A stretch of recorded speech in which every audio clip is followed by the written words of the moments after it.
Good evening, ladies and gentlemen, and welcome to the special edition of Evening World Report. Tonight, we examine one of history's most iconic documents, the Declaration of Independence, adopted on July 4, 1776. Long celebrated as a symbol of freedom, this declaration signaled the American colonies' break from British rule.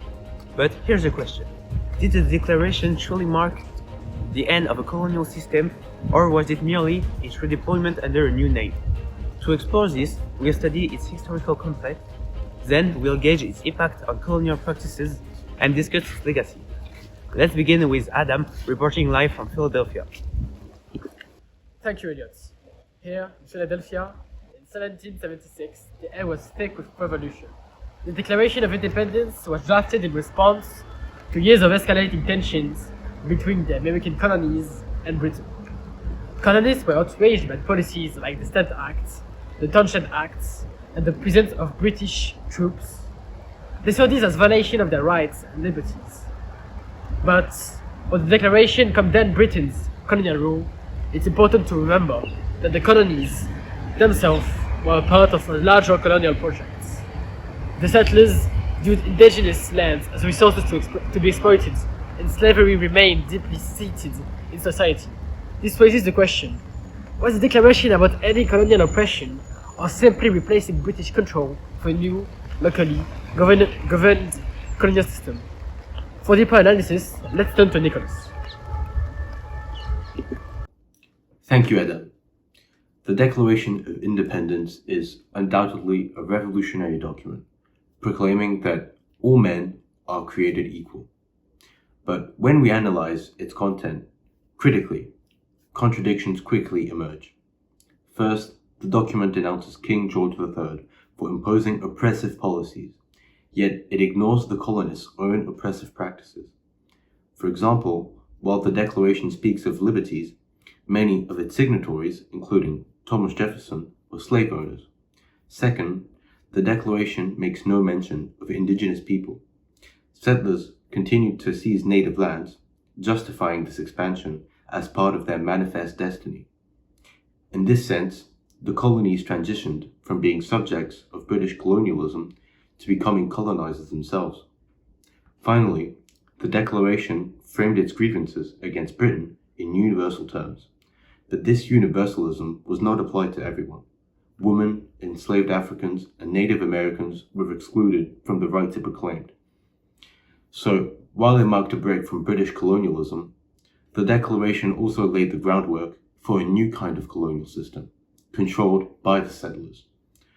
Let's go back to Eliot to explore its global impact. Thank you, Adam.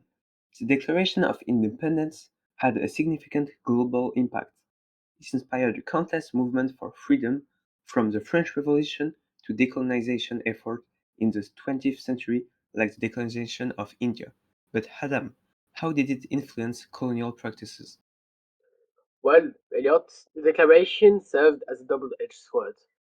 On one hand, its ideals of liberty and self-determination inspired anti-colonial leaders like Gandhi or Mandela, for example. On the other hand, the United States' action after independence often mirrored colonial practices. For instance, westward expansions led to the displacements and marginalization of native population. Similarly, the US became an imperial power during the 19th centuries, annexing territories like the Philippines and Hawaii. This suggests that the declaration's ideals were sometimes co-opted to justify new forms of domination. Thank you, Adam. Do you think that the Declaration ended colonialism, or did it simply transform it? The Declaration was revolutionary in its rhetoric, but it didn't dismantle colonial systems. It just localized them. The settlers gained independence from Britain, but continued to exploit land and labor in ways that resembled colonial rule. I definitely agree. While it ended external control, it didn't address the internal system of oppression, such as slavery or the treatment of indigenous people. In that sense, it kind of replaced one colonial power with another. But isn't that common challenge with revolutions. They often replace one system with another rather than dismantling structures entirely. Nicholas, do you think that was inevitable? I think it reflects the mindset of the time. The colonists didn't see themselves as dismantling colonialism, they saw themselves as taking control. The ideals of liberty and equality were limited to certain groups, which is why these contradictions still resonate today. That's a fair point, and yet the Declaration's language inspired global movements. Its impact goes beyond its contradiction. It's a reminder of how ideals can be both powerful and imperfect. Thank you, Elliot. As the debate highlighted, the Declaration of Independence represents a paradox, a document that champions liberty yet ignores the system of inequality and domination present in its own society. One striking example of this is the treatment of indigenous people after independence. The United States embarked on a period of aggressive territorial expansion, often justified through the language of freedom and progress. This was exemplified by the concept of manifest destiny, the belief that settlers had a divine power, which gave them the right to occupy and control the land stretching from coast to coast. The new governments negotiated treaties with the native tribes, but these agreements were frequently violated. Lands were seized, communities were forcibly dislocated, and entire cultures were disrupted. Events like the Trail of Tears are stark reminders of how the ideals proclaimed in the Declaration were selectively applied. Furthermore, the rhetoric of the Declaration, emphasizing the rights of self-determination, ironically excluded those whose lands were being taken. The very freedoms of the United States sought from Britain were denied to those living on its expanding frontiers. This raises an important question. Was the Declaration simply repurposed to justify a new form of colonization, one rooted in the same dynamics of exploitation and power that it opposed under British rule?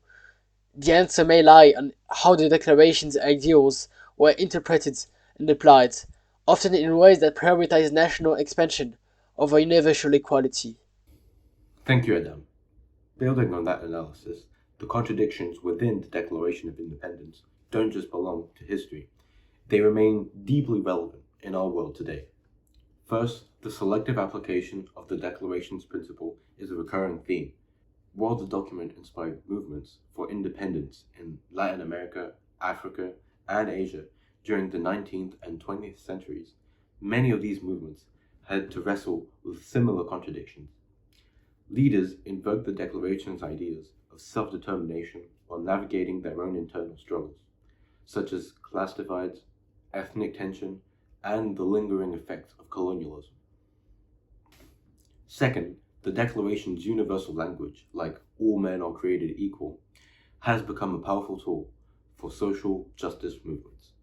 From the civil rights movement in the United States to recent global protests advocating for racial, gender, and economic equality, these words have been reclaimed and reinterpreted to demand inclusivity. However, this reinterpretation highlights a deeper tension. Ideals alone aren't enough. The Declaration's legacy reminds us that the structures of power and inequality it failed to dismantle still require active change. The journey from lofty principles to meaningful change is going on. Finally, we must ask ourselves, how do we reconcile the Declaration's role as both a revolutionary text and a tool for exclusion? Its legacy is not static. It evolves with every generation that chooses to hold their ideals accountable to their promise of universal liberty and justice. Back to you, Elliot, to close out tonight's discussion. Thank you, Adam and Nicholas, for your insightful research. The Declaration of Independence is a national document that is an icon that continues to shape America to this day. While it marked a significant break from British colonialism, its legacy continues to shape a society still grappling with inequality like racism. What do you think? Was the Declaration truly a step toward freedom, or was it simply a renaming of colonialism? Thank you for watching this special edition of Evening World Report. Good night and see you next time.